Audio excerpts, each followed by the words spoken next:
안녕하십니까, 한기설입니다. 이 시간에는 요한복음에 나와 있는 표적에 대해서 말씀드리려고 합니다. 표적이란 말은 겉으로 나타난 흔적을 말합니다.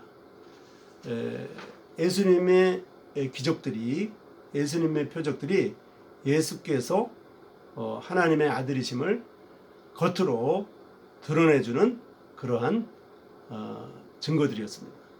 이 첫 번째로 요한복음 2장 11절에 보면 예수께서 이 첫 표적을 갈릴리 가나에서 행하여 그의 영광을 나타내심에 제자들이 그를 믿으니라, 이렇게 되어 있습니다.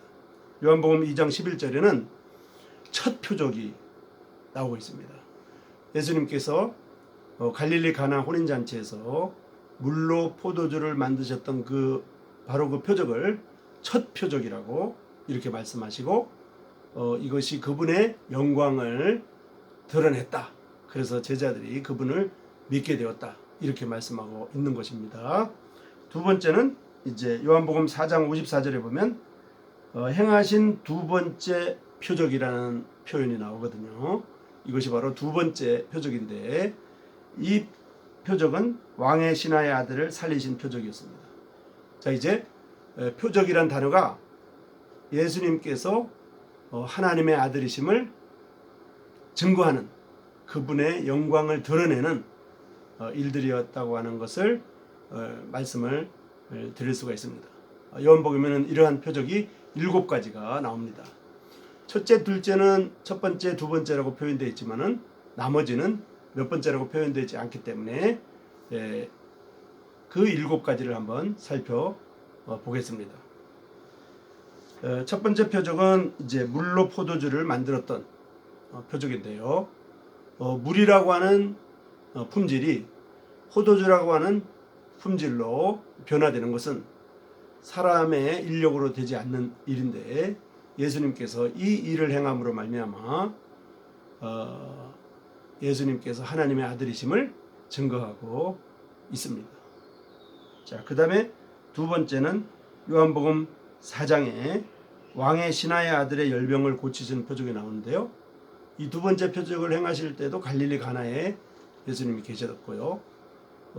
이 갈릴리 가나에서 왕의 신하의 아들이 아팠던 그곳까지의 거리는 한 50km 정도 되는 거리였습니다. 이 먼 거리에 있는 왕의 신하의 아들을 낫게 해주셨습니다.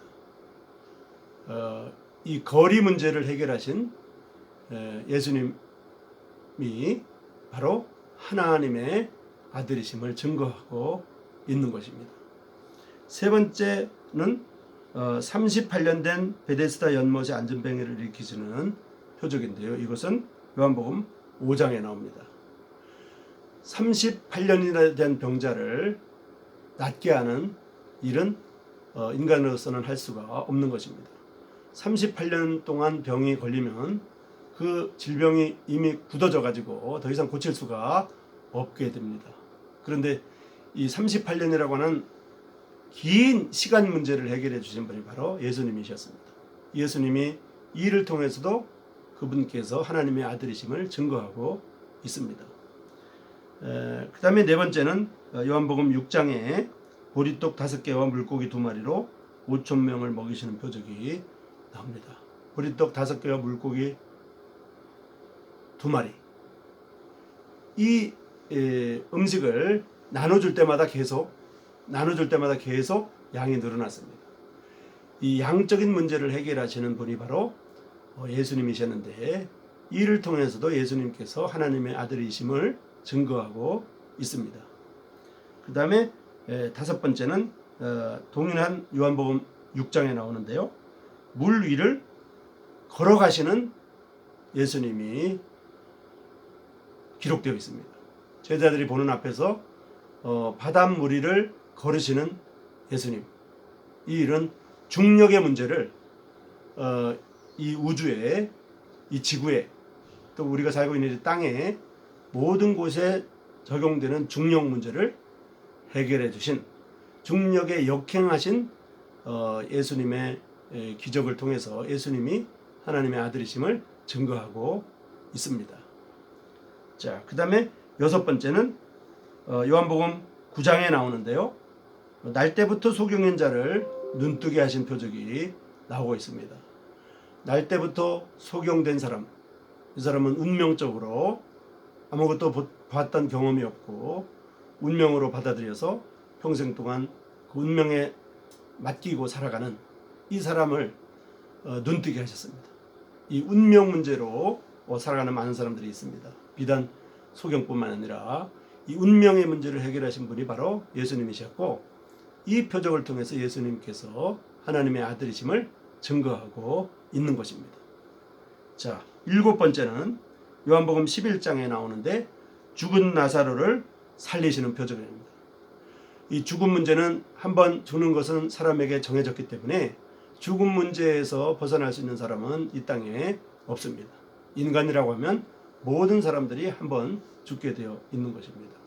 이 죽음의 문제를 피할 수가 없는데 이 죽음 문제를 예수님께서 나사로야 나오라 이렇게 말함으로 말미암아 죽음 문제를 해결해 주셨습니다.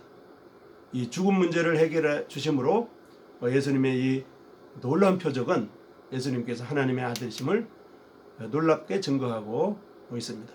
이와 같이 7가지 표적을 통해서 예수님께서 하나님의 아들이심을 증거하고 있습니다. 요한복음 뒤쪽에 가면 예수께서 행하신 표적이, 예수께서 행하신 기적이, 예수께서 행하신 일들이 이외에도 많다 이렇게 말하고, 만약 그 내용들을 전부 다 기록하면 이 땅이라도 부족할 것이다 이렇게 성경이 말하고 있습니다.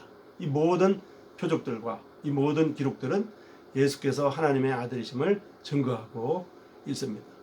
7가지에 포함되어 있지는 않습니다만은 십자가에 죽으시고 십자가에서 돌아가시고 죽은 지 사흘 만에 부활하신 예수님의 이 전무후무한 이 부활 사건은 예수님이 하나님의 아들이심을 증거하는 가장 핵심적인 표적이 됩니다. 이 표적은 많은 사람들이 구하지 않았고 많은 사람들이 알지 못했으며 많은 사람들이 이해하지 못하는 이 표적을 예수께서 친히 행하셨습니다. 이제 7가지 가운데 이거를 포함하지는 않았지만은 우리에게 보여지는 가장 확실한 표적은 바로 예수님께서 십자가에서 우리를 위하여, 나를 위하여 죽으시고 죽은 지 사흘 만에 부활하셨다고 하는 것입니다. 아무쪼록 이러한 표적들이, 이러한 기록들이 예수님께서 하나님의 아들이심을 우리에게 증거하고 있기 때문에 그 사실을 우리는 부인할 수가 없고 우리는 믿지 않을 수가 없습니다. 믿음은 들음에서 난다고 했기 때문에 이 사실을 계속 들으시고 믿는 여러분 되시기를 바랍니다. 감사합니다.